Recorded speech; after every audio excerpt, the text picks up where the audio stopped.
लोक प्रधानमंत्री आवास योजना पाइबा पई डहळ बिकळ चातक परी अनै बसिछंती घर खंडे पाइबा पई। बारदुआर सुंडीपिंडा हेउछंती आवास योजना रे अंतर्भुक्त हेबा पई। अनेक ऑफिसर राजनेतार द्वारस्थ हेउछंती आवास योजना पई।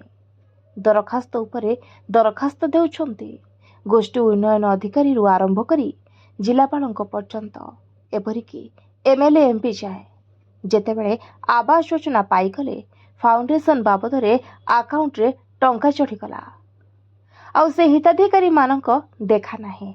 वर्ष वर्ष बीती जाउथिले मध्य घर बांधिबा प्रश्न ही उठु नाही। एभली एक चित्र आमे देखिबा पाई पाइछु रायगड़ा जिला विषमकटक ब्लॉक डालियाकुजी पंचायतर डालियाकुजी गाँव असंपूर्ण रे पड़ी रही 32 गोटी घर। पंचायत सरपंच पीओ जेई कही कही थकी गलेनी हेले कौनसी सुफल मिलुनी। गोटे कान शुणी आउ गोटे कान छाड़ी देउछंती हिताधिकारी।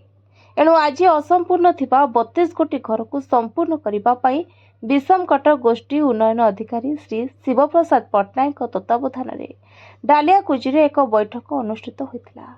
एठारे समस्त हिताधिकारी समेत ग्रामवासी वृंद उपस्थित थिले।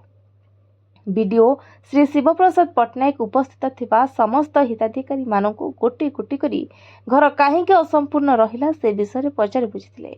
उक्त बैठक में बीडीओ श्री शिवप्रसाद पट्टनायक समेत पीओ मलय नायक कनिष्ठ जंत्री सागर गौड़ सरपंच जय काड्राका समिति सभ्य करुणाकर सुना असंत पाग देव गरडिया और अन्य कर्मचारी उपस्थित थिले। तेबे आसंता 30 सुधा असंपूर्ण थिबा घर को संपूर्ण करने निमंते गोष्ठी उन्नयन अधिकारी श्री शिवप्रसाद पट्टनायक समस्त हिताधिकारी को अनुरोध करथिले। विषमकटक चंदन कुमार को report, voice of Odisha live.